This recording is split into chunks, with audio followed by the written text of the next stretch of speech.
다 자리에서 일어나셔서 겸손한 마음으로 묵상 기도하심으로 사순절 두 번째 주일 예배를 성부와 성자와 성령의 이름으로 시작하겠습니다.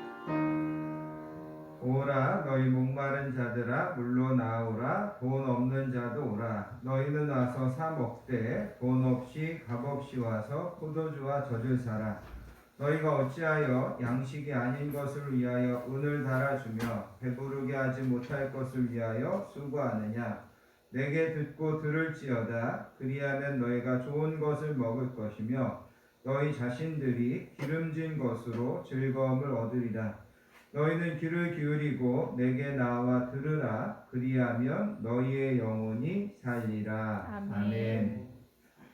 은혜와 진리가 충만하신 아버지 하나님 감사합니다. 지난 한 주간도 저희들을 각자의 삶 가운데 건강하게 지켜주시고 평안함으로 인도하여 주신 것을 감사합니다. 아멘. 오늘도 겸손한 마음으로 하나님 앞에 나와 찬양과 예배로 나아가게 하시오니 저희들의 이 예배를 기쁘게 받아주시기 원합니다. 아멘. 우리의 마음과 사랑과 정성을 다하여 드리는 예배 되게 해주시고 겸손한 예배로 겸손한 마음으로 예배하는 한 사람 한 사람을 하나님께서 친히 만나주시는 시간 되게 해주시기 원합니다. 아멘. 이 시간에도 이것을 임재하여 주시고 하늘문을 여시고 하늘의 신령한 복과 땅의 기름진 복을 저희들에게 풍성하게 허락해 주시기 원합니다. 오늘도 예배와 말씀 중에 상한 심령은 위로받게 해주시고 낙심한 영혼이 있다면 새 힘을 얻게 해주시기 원합니다.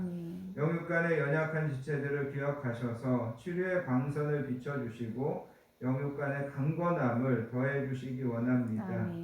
우리의 마음과 생각 속에 근심과 염려와 두려워하는 것들이 있다면 주님의 참된 평안으로 물리쳐 주시고 주님께서 주시는 평안과 기쁨과 소망만이 넘치는 시간 되게 해주시기 원합니다. 성령 하나님께서 모든 예배를 주장하시고 이끌어 주시기를 소원하오며 우리를 사랑하여 주시는 예수님의 이름으로 간절히 기도합니다. 아멘. 다 자리에 앉으셔서 찬송가 40장 찬송으로 보답할 수 없는 함께 찬양하겠습니다.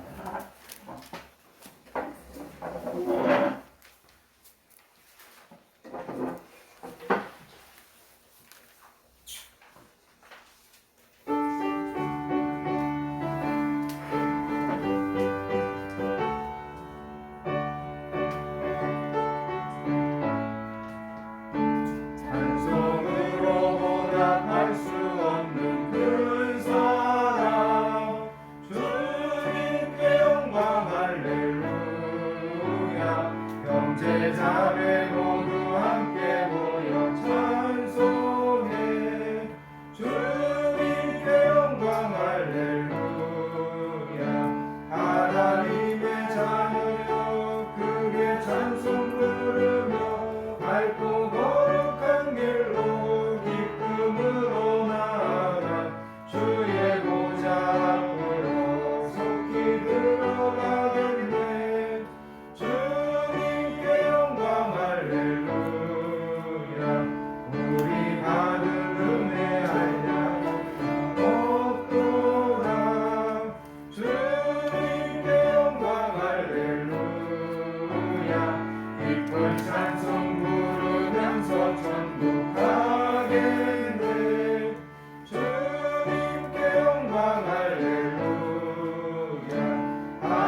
앞으로 나아가 주의 보좌로 속히 들어가겠네.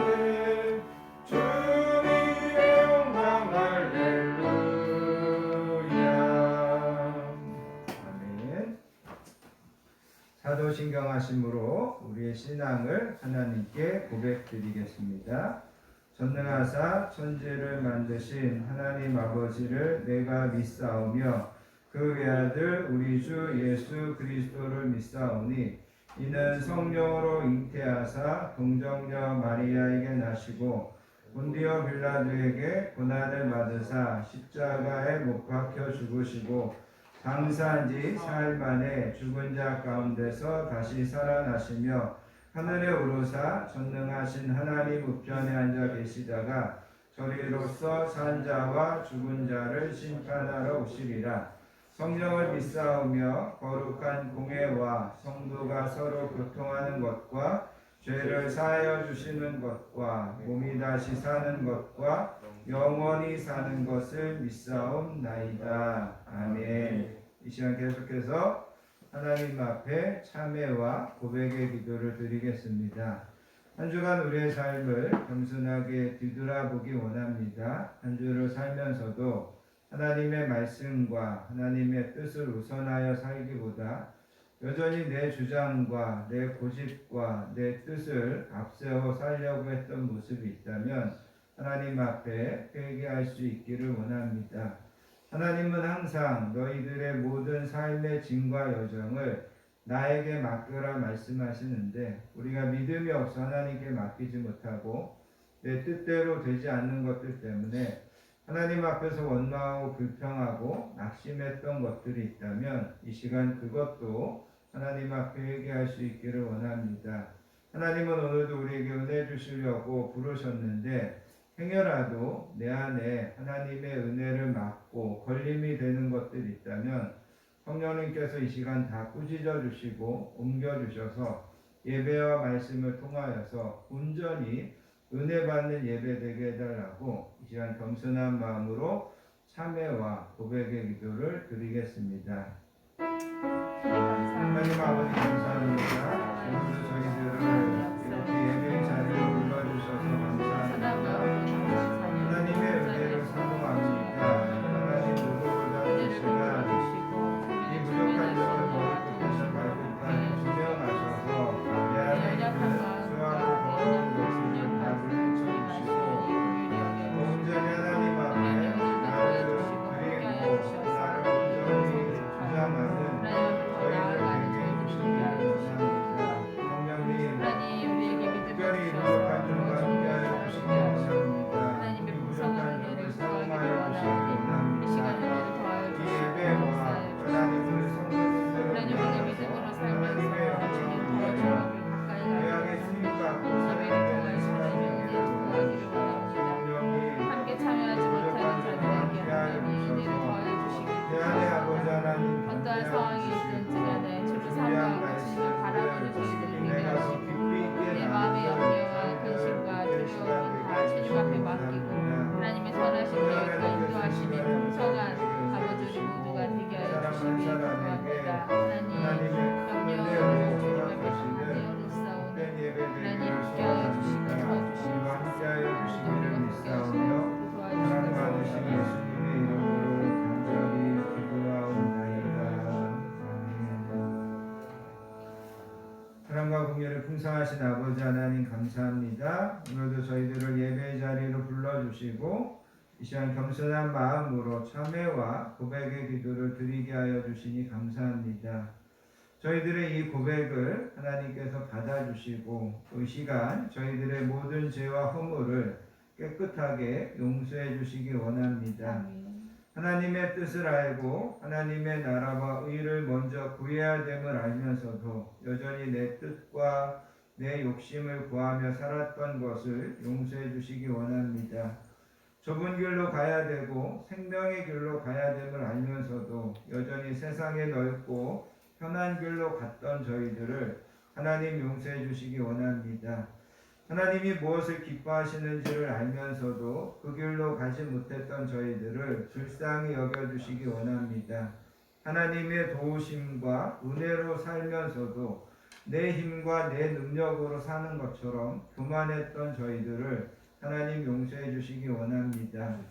영원한 하늘나라의 소망을 두고 살아야 됨에도 불구하고 여전히 육신의 정욕과 한목의 정욕과 이생의 자랑을 내려놓지 못하며 살았던 저희들을 용서해 주시기 원합니다. 이 시간 저희들 한 사람 한 사람을 긍휼히 여겨주시고 주님의 보혈로 깨끗하게 씻으셔서 새롭게 하여 주시는 줄 믿습니다. 아멘. 내가 그리스도와 함께 십자가에 못 박혔나니 그런즉 이제는 내가 산 것이 아니요 오직 내 안에 그리스도께서 사신 것이라. 그러므로 이제 그리스도 예수 우리 주 안에 있는 자에게는 결코 정죄함이 없느니라. 아멘. 아멘. 찬송가 361장 기도하는 이 시간 찬양하신 다음에 신우편 안수 집사님 우리를 대표해서 기도 인도해 주시겠습니다.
오늘 둘째 주일로 주님께로 인도하셔서 찬양과 경배를 드립니다. 아멘. 하늘을 여시고 평화에 주시옵소서.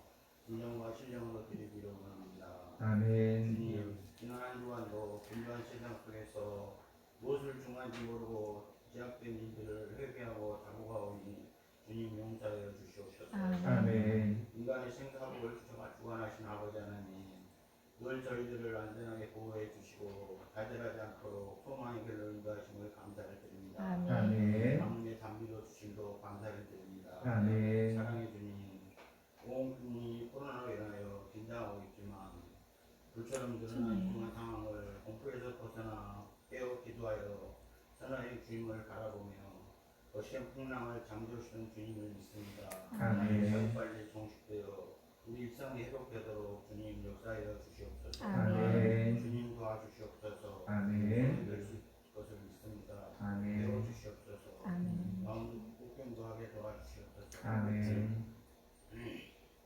고통받는 성도들에게 주님의 귀한 능력을 손으로 안수하여 주시고 모든 병의 근원을 차단해 주시며 완전히 건강한 몸으로 회복되게 도와주시고 성도님의 기도도 응답하여 주시옵소서. 아멘. 기도 제목을 재단에 다 내놓습니다.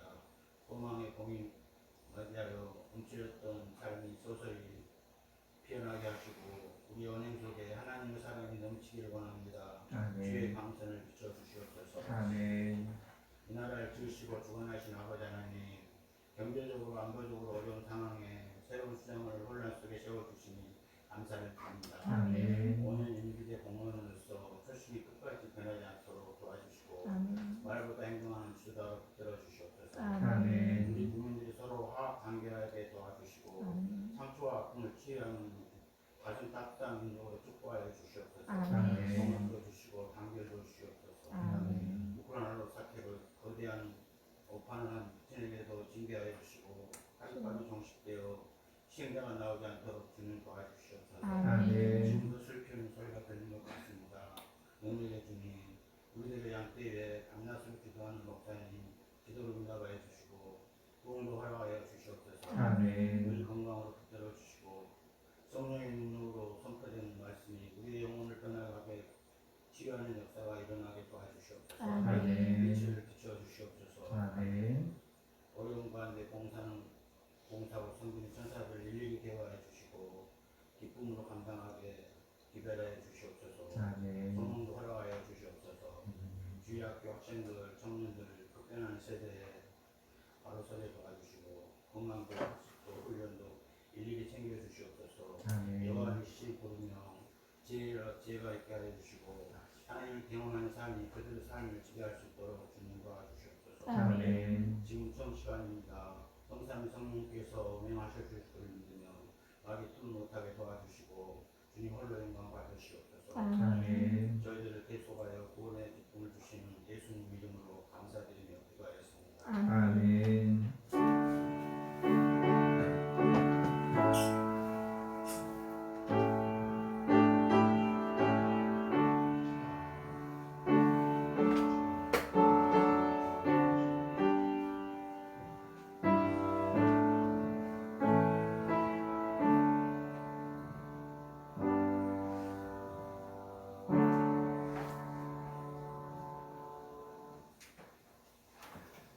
오늘 우리에게 주시는 하나님의 말씀은 누가복음 4장 1절부터 14절까지 말씀입니다. 다 찾으셔서 한 목소리로 주신 말씀을 받들어서 읽겠습니다.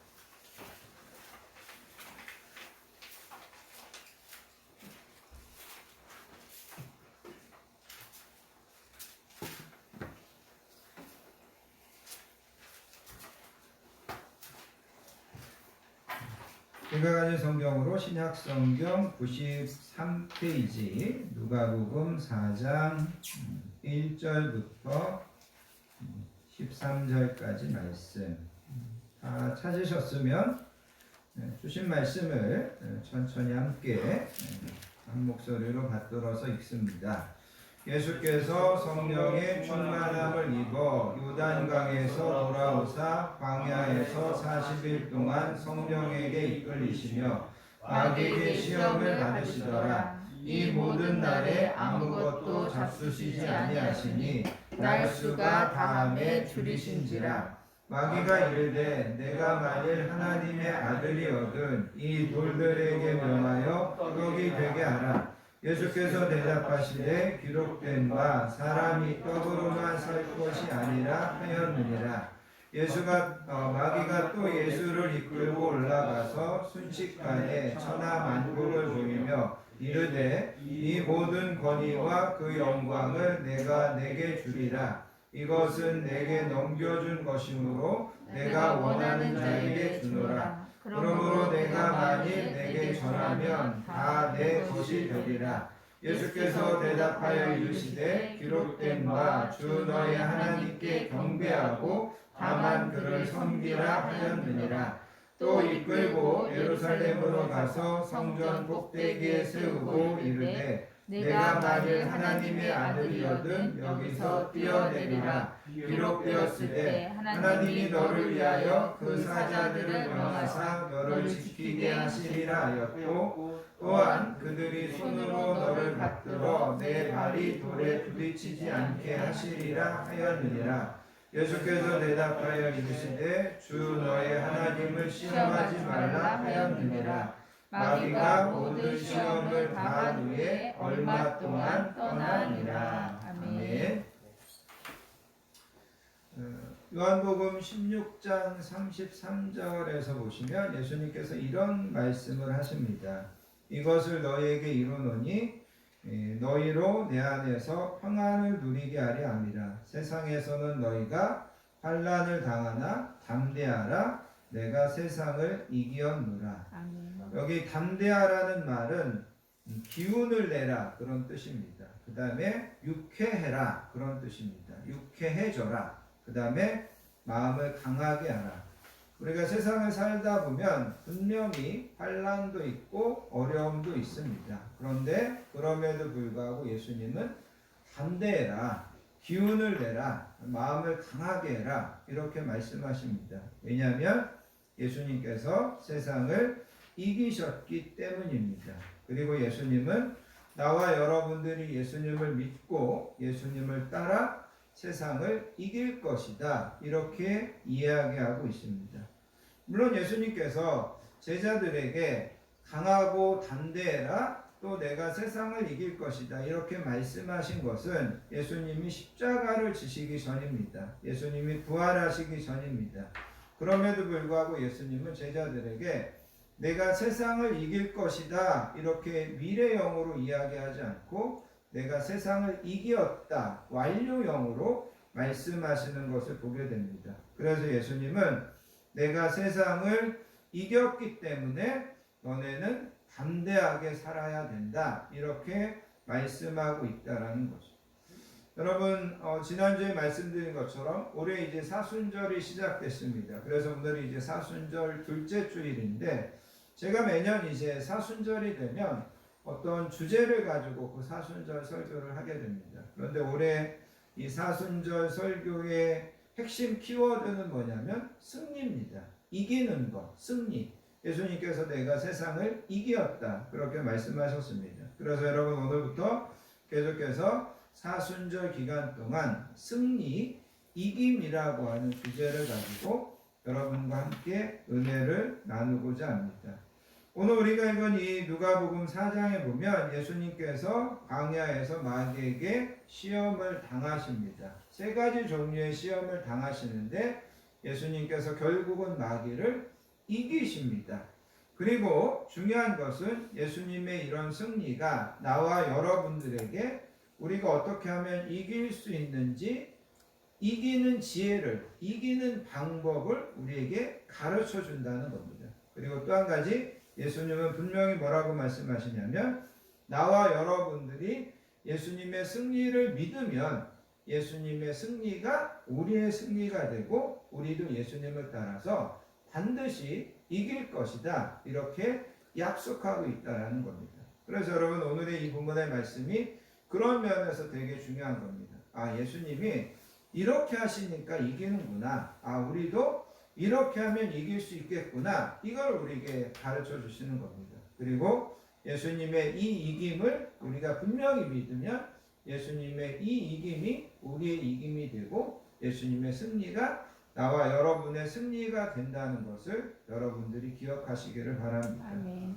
자, 오늘 이 본문의 말씀을 가지고 이제 우리가 몇 가지를 좀 더 살펴보기 원하는데, 사단이 마귀가 예수님을 시험하는데 언제 시험했나 이거를 좀 먼저 생각해 보기 원합니다. 그래서 여러분 1절을 좀 다시 한번 보시기 바랍니다. 1절에 보면 이렇게 기록되어 있습니다. 예수께서 성령의 충만함을 입어 요단강에서 돌아오사 광야에서 40일 동안 성령에게 이끌리시며, 여기 1절에서 제가 강조하고 싶은 것은 예수님이 성령의 충만함을 입었다. 그리고 1절 끝부분에 있는 것처럼 예수님께서 성령님에게 이끌림 받고 있었다. 그렇게 이야기하고 있습니다. 예수님은 성령의 충만한 상태였습니다. 예수님은 지금 성령님에게 온전히 지배당하고 있었고 이끌림 당하고 있었습니다. 그리고 지금 예수님은 40일 동안이나 금식하고 있었으니까 예수님이 영적으로 얼마나 깨어있고 영적으로 얼마나 깨끗한 상태였는지 모릅니다. 우리가 흔히 생각하기를 우리가 성령으로 충만하지 못하고 우리가 영적으로 깨어있지 못하기 때문에 시험을 당한다고 생각합니다. 근데 여러분 오늘 우리가 이 본문 1절을 보면 예수님은 성령이 충만했고 영적으로 깨어있는데도 마귀가 시험한다는 거죠. 마귀가 예수님에게 도전한다라는 겁니다. 마귀는 여러분 모든 것을 다 알고 있었을 것입니다. 예수님이 단순한 한 인간이 아니라 하나님의 아들이라는 것을 알고 있습니다. 예수님이 지금 성령이 충만한 상태라는 것을 알고 있습니다. 그런데도 마귀가 예수님을 시험하는 겁니다. 하나님의 아들 메시아임을 알면서도 예수님의 영적인 상태가 지금 어떻다는 것을 알면서도 정면으로 도전하고 있다는 거죠. 그럼 우리가 생각해 보셔야 됩니다. 마귀가 우리가 볼 때는 지금 너무 무모한 도전을 하고 있는 것이 아닌가, 우리가 이렇게 생각해 볼 수 있습니다. 그죠? 왜냐하면 예수님이 지금 성령 충만하고 40일 동안 기도하고 있고, 그런데 예수님을 도전하고 예수님을 시험하려고 한다? 이처럼 허무맹랑한 마귀가 어딨어? 이처럼 어떻게 보면 무모한 도전을 하는 마귀가 어딨어? 우리가 이렇게 생각할 수 있다는 거죠. 그런데 여러분 우리는 하나 더 생각해 봐야 될 것이 있는데, 마귀가 이렇게 하나님의 아들마저도 시험하려고 든다면, 그 하나님의 아들이 성령 충만한 상태에 있는 것을 알면서도 공격하려고 든다면, 나와 여러분들은 마귀가 얼마나 더 쉬운 상대라고 생각하고 나와 여러분들에 대해서는 얼마나 더 쉽게 우리를 공격하려고 할 것이냐, 우리가 이것을 생각할 수 있어야 된다는 거예요. 예수님이 성령 충만하시고 예수님이 하나님의 아들이시고 예수님이 지금 40일 동안이나 금식하고 계시는데도 그런 예수님을 흔들어 보겠다고 달려드는 마귀라면, 나와 여러분들에게 달려드는 것, 나와 여러분들을 흔들어 놓으려고 하는 것, 마귀에게는 그게 아무것도 아니라는 거죠. 마귀에게는, 나와 여러분들에게는 정말 너무나 쉬운 먹잇감 같은 그런 존재에 불과하다라는 거죠. 예수님을 공격하는 사단은 목사라고 해가지고 장로라고 해가지고 권사라고 해서 두려워하지 않습니다. 하나님의 아들이었고 성령의 충만한 예수님을 공격했다면 나와 여러분들은 어떻게 보면 정말 쉽게 공격할 수 있는 그런 마귀라는 것을 우리는 여기에서 짐작하셔야만 됩니다. 그래서 언제 예수님을 시험했냐? 예수님 성령 충만하고 예수님 어떻게 보면 기도하고 정말 하나님과 깊은 교제 가운데 있을 때 공격해 오더라. 이거를 여러분 한번 주목하시기 바랍니다. 그 다음에 여러분 우리가 이 본문에서 마귀가 어디서 예수님을 공격했냐? 이거를 좀 생각해 보기 원합니다. 시험을 받으시는 장소를 좀 생각해 보기 원합니다. 지금 예수님은 여러분이 읽으실 것처럼 예수님은 지금 어디에 계십니까? 오늘 설교 제목에도 나와 있는데 광야에 계십니다. 그죠? 예수님은 지금 광야에서 40일 동안 금식을 하고 계셨습니다. 여러분, 나와 여러분들에게는 광야라고 하는 것이 잘 상상이 되지 않습니다. 여러분, 우리나라는 사실 봄만 되면 어느 곳에 가도 나무가 있고 풀이 있고 꽃이 있고 그렇습니다. 그렇기 때문에 이스라엘의 광야라고 하는 것이 나와 여러분들에게는 잘 상상이 되지 않습니다. 그러나 이스라엘의 광야는 나무 한 그루 풀 한 포기가 없습니다. 물 한 모금을 찾을 수 없는 곳입니다. 온통 뜨거운 바람과 돌과 자갈만 있는 척박한 땅입니다. 사실 광야는 지나가는 사람이 아무도 없습니다. 동물도 없습니다. 새들도 없습니다.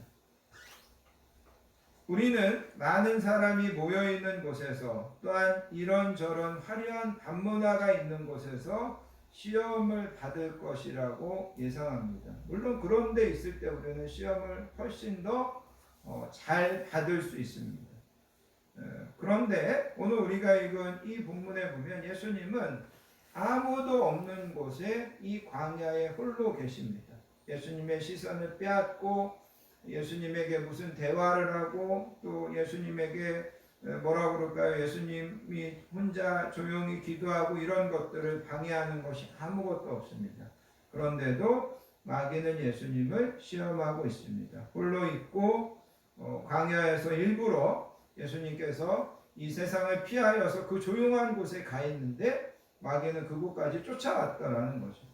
어떻게 본다면 이 광야에 있기 때문에 육신의 안목이나 이생의 자랑이나 이런 것들을 억제할 수 있는 그런 효과는 있었을 것입니다. 그런데 마귀는 그곳까지도 쫓아와서 예수님을 유혹하더라는 거죠. 불경스러운 유혹의 거리를 앞에 두고 있고 세속적인 마음을 가진 사람들에게만 마귀가 시험하는 것이 아닙니다. 집중해서 기도하려고 하고 깊이 있게 말씀 보려고 하고 영적인 생각으로 충만한 사람들에게도 마귀는 공격한다는 것을 여러분 기억하시기를 바랍니다. 일부러 광야 같은 곳으로 찾아가서 더 하나님 앞에 집중하고 세상의 문화를 좀 등지고 세상의 그 찬란한 그런 불빛과 어떤 사람들의 이야기를 좀 피해서 하나님께 더 집중하려고 하는데 마귀는 그곳에까지 찾아와서 이 예수님을 공격하고 있는 것을 우리는 이 본문에서 보게 됩니다. 그러면서 오늘 이 본문의 말씀에서 또 한 가지 우리가 던져보기 원하는 것은 이 마귀가 예수님의 어디를 공격하고 있느냐라는 것입니다. 여러분 2절을 보시기 바랍니다. 2절에 가서 보시면 마귀에게 여러분 본문 2절을 좀 다시 한번 보시면 이렇게 이야기합니다. 마귀에게 시험을 받으시더라. 이 모든 날에 아무것도 잡수시지 아니하시더니 날수가 다음에 줄이신지라. 여기 보면 아무것도 잡수시지 않았다, 줄이셨다 그렇게 표현합니다. 마태복음 4장에도 이 내용이 비슷하게 기록되어 있는데 마태복음 4장 2절에는 예수님께서 40일을 밤낮으로 금식하신 후에 줄이셨다 이렇게 이야기합니다.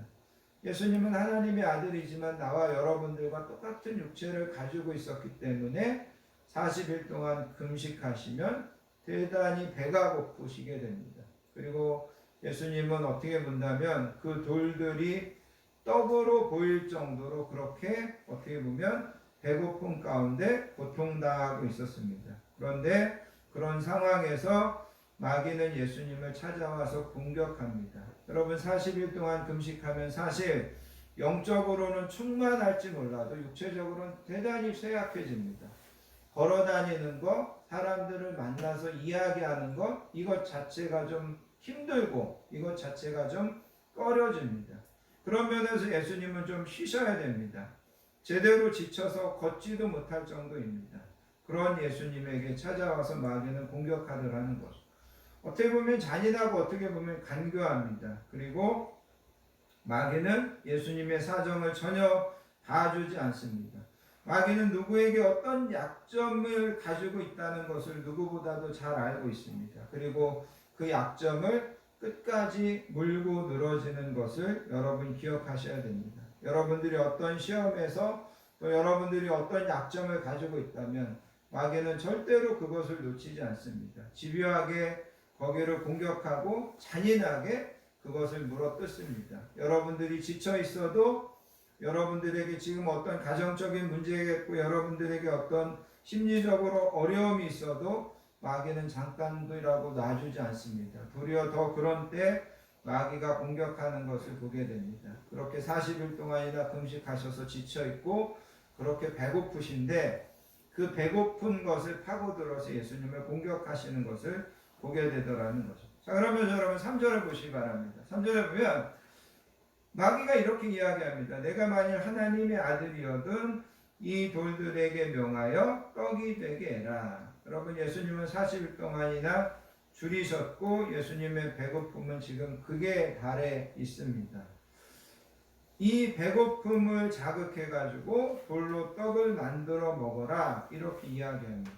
여러분 성경을 보면 예수님은 사실 물고기 2마리와 보리떡 5개로 5,000명을 먹이시기도 하셨습니다. 그죠? 그렇게 본다면 예수님이 사실 이 돌로 떡을 만들어 먹는 것은 그렇게 큰 일이 아닙니다. 그리고 예수님이 돌로 떡을 만드는데 여러 개 만들 필요도 없습니다. 조금 적당한 크기의 떡 하나만 만들어 먹어도 예수님은 얼마든지 그 시장길을 연하실 수 있습니다. 또한 예수님께서 그런 말씀을 하셨습니다. 나는 이 돌들로도 아브라함의 자손이 되게 할 수 있다. 예수님은 돌들로도 사람도 만드실 수 있는 분입니다. 그런 면에서 본다면 예수님이 이 돌 하나로 떡 하나를 만들어 먹는 것은 그렇게 어려운 일도 아니고 그렇게 대단한 일도 아니라는 겁니다. 그런데 예수님께서 그거를 거부하십니다. 그러면서 예수님께서 뭐라고 말씀하시냐면 사람이 떡으로만 사는 것이 아니다 이렇게 말씀하십니다. 예수님께서 이 시험을 통하여서 나와 여러분들에게 보여주고자 하는 것은 뭐냐면 마귀는 단순히 예수님의 배고프니까 이 배고픔을 해결하라고 이런 시험을 던지는 것이 아닙니다. 예수님 당시의 유대인들에게는 어떤 이미지가 있었냐면 어떤 전해오는 전설이 있었냐면 장차 메시아가 오면 그 메시아가 옛날 그 이스라엘 백성들에게 만나를 내려서 먹였던 것처럼 그런 이적을 행하는 분이 메시아로 올 거다. 이런 이야기가 전해져 내려오고 있었습니다. 결국 마귀는 예수님에게 너가 메시아라고 하는 것을 증명해봐라. 너가 돌을 떡으로 만들어서 그거를 사람들에게 나눠주면 사람들이 너를 메시아로 인정할 거다. 그리고 너가 그런 메시아라는 것을 전해져 내려오는 전설에 따라 너가 메시아라는 것을 사람들에게 증명해봐라. 그렇게 이야기하고 있습니다. 그런데 예수님께서는 당신이 그런 능력을 행함으로 인하여서 메시아를 증명하겠다고 하지 않습니다. 예수님은 내가 얼마나 하나님의 말씀에 순종하고 내가 얼마나 하나님의 뜻을 이루려고 하는지를 통해서 내가 메시아됨을 증명해 보이겠다라고 이야기하고 있습니다. 여러분, 우리가 하나님의 자녀됨을 증명하는 것은 내가 얼마나 큰 능력을 행하고 내가 얼마나 큰 봉사를 하고 내가 얼마나 큰 일을 하고 이걸 우리는 하나님의 자녀됨을 증명하는 것이 아닙니다. 우리가 하나님의 자녀됨을 증명하는 것은 내가 얼마나 말씀대로 순종하고 내가 얼마나 말씀대로 살려고 하고 내가 얼마나 하나님의 뜻을 이루려고 하는 것을 통해서 우리는 우리 하나님의 자녀됨을 증명해야만 됩니다. 목사도 마찬가지입니다. 내가 얼마나 능력 있는 종이냐를 증명하는 것은 내가 얼마나 능력 있는 기적을 행했느냐가 아니라 내가 얼마나 말씀대로 목회하려고 하고 내가 얼마나 말씀에 순종해서 내 삶을 살려고 하느냐 이거로 우리를 증명해야만 합니다. 하나님은 우리에게 그것을 원하신다라고 예수님은 교훈하고 있습니다. 자, 두 번째 시험으로 들어가 보겠습니다. 5절에 가서 보시면 마귀가 예수님을 이번에 이끌고 올라가서 순식간에 천하만국을 보여줍니다. 그러면서 6절에 보면 이 모든 권위와 그 영광을 내가 내게 주겠다. 이것은 내게 넘겨준 것이므로 내가 원하는 자에게 줄 수 있다. 그렇게 이야기합니다. 그러면서 7절 보시면 그러므로 내가 만일 내게 절하면 다 내 것이 되리라. 그런데 여러분 여기 마귀가 예수님에게 나에게 절하면 내가 이거를 다 너에게 주겠다 그렇게 이야기하는데, 여기 절한다는 것이 단순하게 목도한다는 그런 의미가 아닙니다. 여기는 무릎 꿇고 내가 당신에게 복종할 것을 서약한다는 그런 의미가 있습니다. 마귀가 예수님에게 이야기하는 겁니다. 나에게 무릎 꿇고 나에게 복종할 것을 서약하면 이 천하 만국을, 이 천하 만국의 권위와 이 천하 만국의 영광을 내가 다 너에게 주겠다 그렇게 제안합니다. 그런데 여러분 8절에 보면 예수님이 뭐라고 대답하시냐면, 예수께서 대답하여 이르시되 기록된 바 주 너의 하나님께 경배하고 다만 그를 섬기라 하셨느니라. 예수님께서 이렇게 대답하십니다. 예수님은 나는 하나님만 경배하고 하나님만 섬길 것이다 그렇게 말씀하십니다. 그리고 예수님은 십자가에서 죽으시고 부활하심으로 하나님으로부터 천하 만국을 받으실 것입니다. 마귀는 예수님에게 너가 나에게 절하기만 하면 내가 천하 만국을 너에게 주겠다 그렇게 이야기합니다. 너가 뭐하러 십자가 지고 너가 뭐하러 십자가에서 고통당하고 그러고 나서 천하 만국을 얻으려고 하냐? 나에게 절만 하면 내가 지금 바로라도 천하 만국을 줄 수 있는데 왜 그렇게 너는 미련하게 그 길을 가려고 하느냐? 그렇게 이야기하는 겁니다. 그런데 예수님께서 뭐라고 말씀하시냐면, 나는 하나님만 경배하고 나는 하나님만 섬길 것이다 그렇게 이야기합니다. 여러분, 우리는 이 두 번째 시험을 이렇게 적용해 볼 수 있습니다. 마귀는 나와 여러분들에게 행복도 주고 기쁨도 주겠다고 약속합니다. 그리고 그것도 아주 쉽게 얻을 수 있게 해주겠다고 약속합니다. 뭐하러 너 그렇게 사냐? 뭐하러 너만 그렇게 고집부리냐? 조금만 타협하고 조금만 눈 감으면 내가 다 해줄 수 있는데 왜 그렇게 미련하게 구냐? 마귀는 그렇게 이야기한다는 거죠.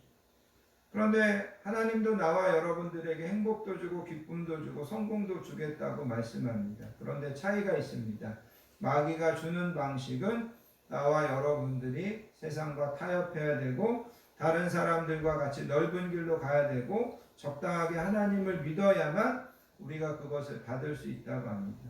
세상에 무릎 꿇고 세상을 인정하라고 요구합니다. 그런데 하나님께서는 나만 바라보고 나만 믿고 내 말만 순종해서 따라와야 된다라고 하나님께서는 말씀하십니다. 그런데 놀라운 사실은 뭐냐면, 지금까지 역사를 통해서 신앙의 위인들을 통해서 확인된 것은 마귀가 주겠다고 한 것은 다 가짜였습니다. 왜냐하면 마귀는 거짓말장이고 마귀는 속이는 자였기 때문입니다. 그거를 가장 잘 보여주는 것이 에덴 동산에서 아담 하와가 너네가 선악과만 먹으면 너네 정말 행복해질 거야. 너네 선악과만 먹으면 너네 정말 기쁘게 될 거야. 그렇게 거짓말했지만 여러분이 아는 것처럼 그들이 선악과를 먹었을 때 그들에게 찾아온 것은 기쁨과 행복과 만족과 평안이 아니었습니다. 두려움과 그 에덴 동산에서 쫓겨나는 것과 하나님과 원수되는 것과 가시와 엉겅퀴로 고통당하는 것이 그들에게 주어졌던 것을 보게 됩니다. 그래서 여러분, 마귀는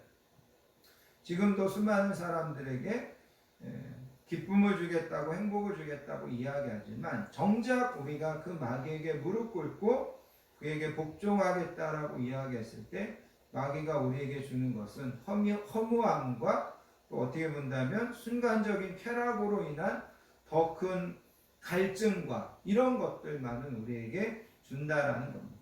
그것을 아시기 때문에 예수님께서는 거절하신 것입니다. 그 다음에 여러분, 세 번째 시험을 보시기 바랍니다. 여러분 9절을 보시기 바랍니다. 9절에 보면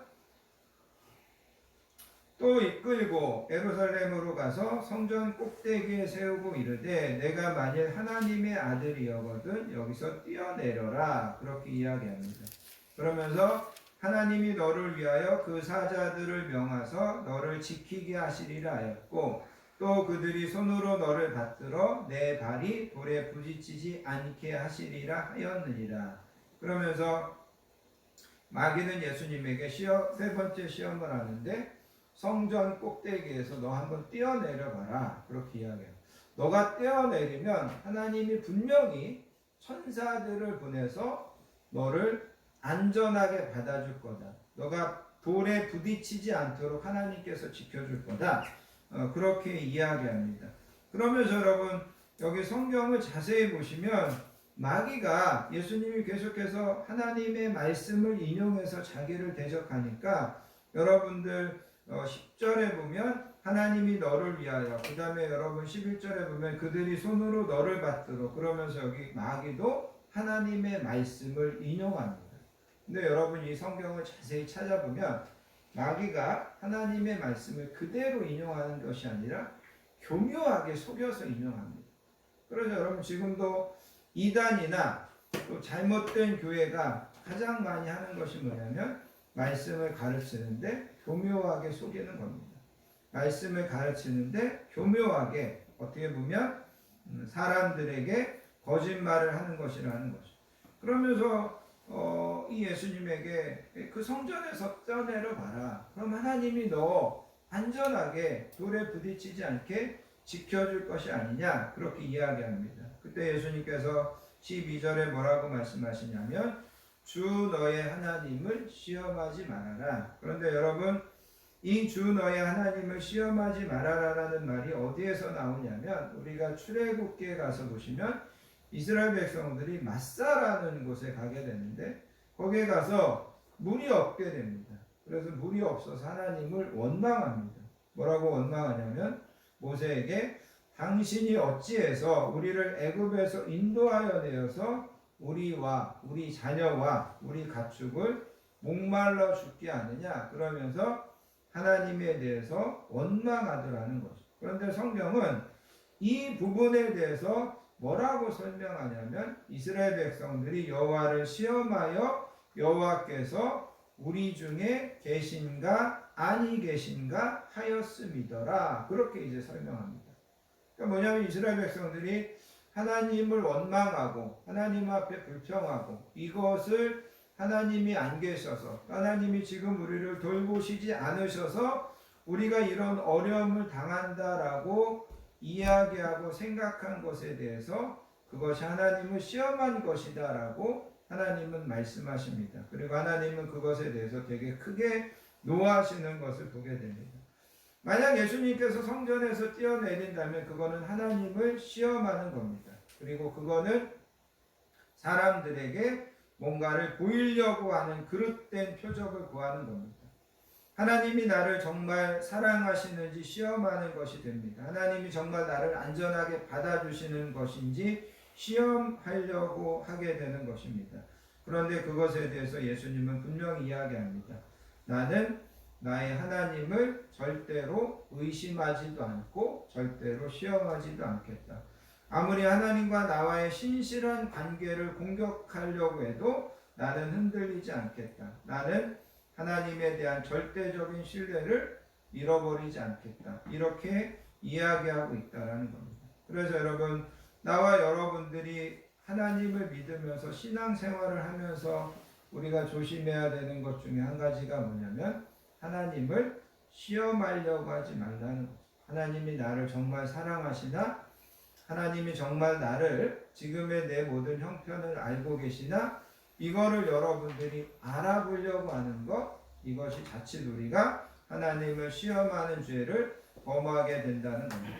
자, 여러분, 오늘 우리가 읽은 본문 13절을 한번 가서 보시기 바랍니다. 13절에 가서 보시면 마귀가 모든 시험을 다 한 후에, 마귀가 모든 시험을 다 했는데 마귀가 이겼습니까? 마귀가 졌습니까? 마귀가 졌습니다. 예수님이 이기셨습니다. 그런데 다 한 후에 얼마 동안 떠나니라, 이렇게 기록되어 있습니다. 얼마 동안이라는 것이 원어적으로 보면 좋은 기회가 돌아올 때까지라는 그런 뜻입니다. 그러니까 여러분, 마귀는 예수님에게 3번이나 다 졌는데 야, 예수님은 진짜 안 되는구나, 예수님을 흔들려고 했던 것은 내가 무모한 것이었구나, 이렇게 인정하고 완전히 예수님에게 두 손 들고 떠난 것이 아니라 얼마 동안만 떠났다라는 거죠. 마귀는 좋은 기회가 찾아오면 다시 와서 예수님을 시험할 것입니다. 하나님의 아들이신 예수님에 대해서 그러할진데 나와 여러분들에게도 마찬가지라는 거죠. 우리를 한 번, 두어 번 시험하는 것으로 그치지 않을 것입니다. 나와 여러분들이 한 번, 두 번 이긴다고 해서 마귀는 포기하지 않을 것입니다. 우리의 약점이 노출될 때마다 마귀는 우리를 시험하고 마귀는 우리를 공격할 것입니다. 결론적으로 여러분 이런 말씀을 좀 우리가 이 본문의 말씀을 통하여서 좀 생각해 보기 원합니다. 첫 번째는 뭐냐면 나와 여러분에게 가장 중요한 가치는 무엇이냐라는 거죠. 나와 여러분의 가장 중요한 가치는 무엇입니까? 우리의 가치는 성공입니까? 우리의 가치는 행복입니까? 예수님은 뭐라고 말씀하시냐면 나와 여러분의 가장 중요한 가치는 승리라는 것입니다. 최후의 승리하는 것, 믿음으로 승리하는 것. 이 땅에서 우리가 뭐 더 벌고 더 높은 데로 올라가고 출세하고 더 성공하고 이것이 우리의 가치와 목표가 된다면 그것이 바로 나와 여러분들의 약점이 노출되는 겁니다. 그리고 마귀는 교묘하게 그거를 가지고 우리를 넘어뜨릴 거고 나와 여러분들을 정말 추하고 어떻게 보면 세상에서 가장 부끄러운 그런 자로 만들어 놓을 것입니다. 그러기 위해서 나와 여러분들의 가장 중요한 가치는 승리가 되셔야 됩니다. 믿음으로 승리하는 것, 끝까지 하나님 앞에 서서 생명의 면류관, 영광의 면류관을 받아 쓰는 것, 거기에 우리의 가치를 두고 우리는 살아가야만 됩니다. 거기에 우리의 가치를 두고 살아갈 때 하나님께서 필요하다면 하나님께서 판단하실 때 나와 여러분들에게 유익하다면 우리가 그것을 잘 사용하고 우리가 그것을 지혜롭게 관리할 만큼의 어떤 수준이 됐다고 판단하시면 하나님께서 그때 우리에게 물질도 주실 거고 성공도 주실 거고 명예도 주실 거고 여러분 그것을 기억하시기를 바랍니다. 또 한 가지 여러분 이 본문을 통해서 우리가 결론적으로 생각해 보기 원하는 것은 뭐냐면 여러분 3절과 9절을 보시면 이 마귀가 예수님을 시험하면서 이렇게 이야기합니다. 3절에 보면 마귀가 이르되 내가 만일 하나님의 아들이거든 내가 만일 하나님의 아들이거든 9절에 보시면 또 이끌고 예루살렘으로 가서 성전 꼭대기에 세우고 이르되 내가 만일 하나님의 아들이거든. 그래서 여러분 여기에서 두 번이나 마귀는 예수님에게 너가 하나님의 아들이거든 이렇게 이야기합니다. 그래서 여러분 마귀가 언제나 노리는 목표가 하나 있다면 그것은 바로 우리로 하여금 하나님과의 관계를 의심하게 만드는 겁니다. 하나님이 너 진짜 사랑하냐? 하나님이 너 진짜 돌보고 계시냐? 하나님이 진짜 너 아끼시냐? 태초에 에덴 동산에서 아담과 하와에게 던졌던 질문과 의심이 그거였습니다. 하나님이 너네 사랑한다면 왜 선악과 못 먹게 하시느냐? 하나님이 너네 정말 사랑하신다고 하면서 왜 선악과는 먹지 말라고 하시더냐? 그러면서 하나님과의 관계, 하나님과의 사랑을 끊임없이 의심하게 만듭니다. 하나님과 우리 사이에 틈을 비집고 들어와서 어떻게든지 그 틈을 갈라놓게 만듭니다. 그리고 결국은 그거로 인하여서 하나님에 대하여 반감을 품게 되고 하나님에 대하여 불순종하게 되고 하나님에 대하여 대적하게 만드는 것이 사단이 우리를 공격하는 가장 큰 목표라는 것입니다. 그러므로 나와 여러분들이 믿음으로 이기기 위해서 가장 분명히 믿어야 되는 것이 있는데 그것은 바로 하나님이 우리의 아버지가 되시고 하나님이 우리를 사랑하신다는 것입니다. 여러분이 어떤 상황에 처해 있고 어떤 어려움을 만나도 하나님이 나를 사랑하신다. 하나님이 나의 영적인 아버지가 되신다고 하는 것을 절대로 의심하지 마시기 바랍니다. 여러분이 그것을 의심하지 않으시면 여러분은 그 시험에서 거의 이기신 것입니다. 그러나 그것을 의심하게 되면 그것이 흔들리게 되면 우리는 절대로 이길 수 없다는 것을 여러분이 기억하시기를 바랍니다. 우리의 인생의 최고의 가치는 승리다. 그리고 그거를 이루기 위해서 우리는 절대 하나님이 나를 사랑하시고 하나님이 나를 돌보시고 하나님이 나와 함께 하시는 것을 의심하지 않으면서 날마다 살아가시는 저와 여러분들 되시기를 예수님의 이름으로 부탁드리겠습니다. 아멘. 기도하겠습니다. 하나님 아버지 감사합니다. 사순절을 보내며 이렇게 예수님의 승리가 우리의 승리가 되고 우리도 예수님을 따라서 이길 수 있다는 말씀을 듣게 하여 주시니 감사합니다. 코로나의 여러 가지 어려움들, 또 각자의 형편들, 우리를 힘들게 하는 여러 가지 상황들, 하나님 그러나 우리가 이길 수 있다는 것을, 이겨야 된다는 것을 오늘 말씀을 통하여서 다시 한번 깨닫고 하나님 앞에 서는 그날까지 최후 승리하는 우리 모든 성도님들, 우리 모든 자녀들 되도록 이끌어 주시기 원합니다. 아멘. 감사드리며 사랑 많으신 예수님의 이름으로 간절히 기도하옵나이다. 아멘. 찬송가 216장 성자의 귀한 몸 찬양하시면서 준비하신 예물 하나님 앞에 드리도록 하겠습니다.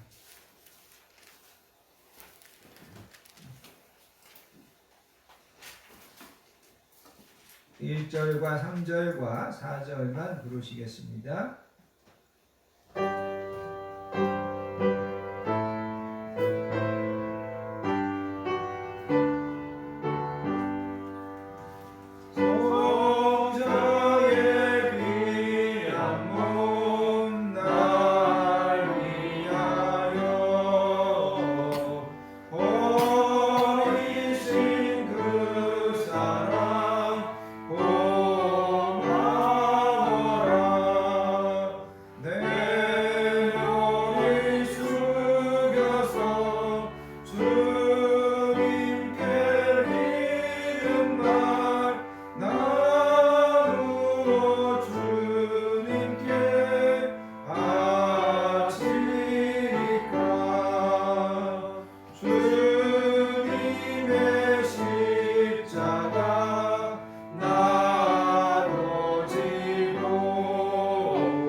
성도의 소식을 함께 나누겠습니다. 한 주도 건강하게 지켜주시고 평안함으로 인도해 주신 하나님의 은혜와 사랑에 감사드리며 사순절 둘째 주일 예배에 나오신 모든 분들을 예수님의 사랑으로 환영하고 축복합니다. 옆에 계신 분들하고 인사하겠습니다. 사랑합니다. 사랑합니다. 축복합니다. 환영합니다. 사랑합니다.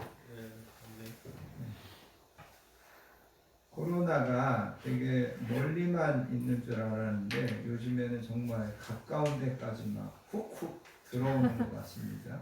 여러분들 조심하시고 또 거기에 걸린다고 해서 하나님이 여러분들을 안 사랑하시는 거 절대 아니고 지금 어쩔 수가 없습니다. 최소한으로 또 빨리 회복되어서 건강해지기를 기도하시고 또 그런 것들 때문에 전혀 낙심하거나 흔들리지 마시기를 바랍니다. 사순절이 시작됐습니다. 예수님의 십자가와 고난, 부활 승리를 묵상하며 승리하시는 사순절 기간 되시기 바랍니다. 아멘. 올해 고난주간은 4월 10일부터고 부활절은 4월 17일 주일입니다. 여러분 참고하시기 바랍니다. 다음 주, 그 다음 주 기도 맡으신 분들 잘 준비해 주시면 감사하겠습니다. 다 자리에서 일어나셔서 주만 바라보시다 찬양하시고 드려진 예물을 위하여 축복 기도하며 축도로서 모든 예배를 마치겠습니다.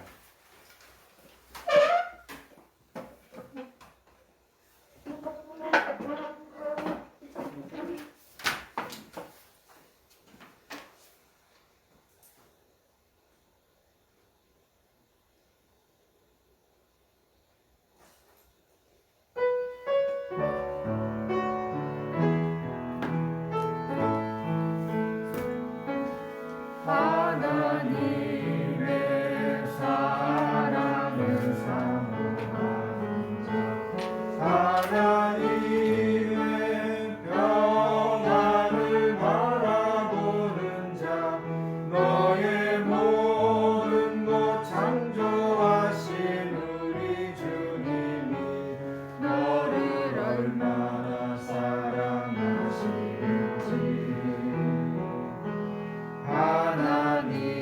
하나님께 찬양과 경배하는 자 하나님의 선하심을 닮아가는 자 너의 모든 것 창조하신 우리 주님이 너를 자녀 삼으셨네. 하나님 사랑의 능으로 너를 어느 때나 바라보시고 하나님 인자한 귀로서 언제나 너에게 기울이시니 어두움에 밝은 빛을 비춰주시고 너의 작은 신음에도 응답하시니 너는 어느 곳에 있든지 주를 향하고 주만 바라볼지라 주만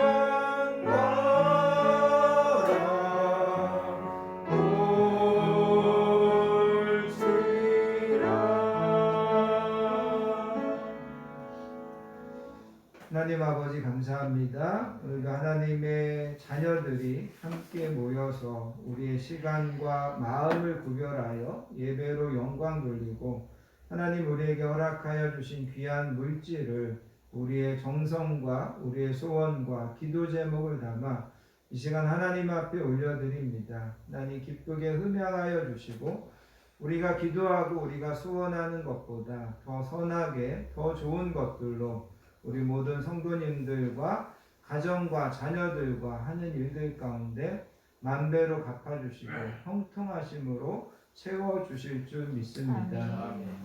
이제는 우리 주 예수 그리스도의 크신 은혜와 성부 하나님의 극진하신 사랑과 성령님의 내주하심 충만하심의 축복이 오늘 말씀처럼 예수님을 따라서 승리하며 날마다 승리하는 삶을 살기로 결단하는 사랑하는 모든 성도님들 머리머리 위에와 그의 가정과 자녀들 위에 우리 건강한 교회 위에 이 나라의 민족 위에 이제로부터 영원토록 함께 하시옵기를 간절히 축원하옵나이다. 아멘. 아멘.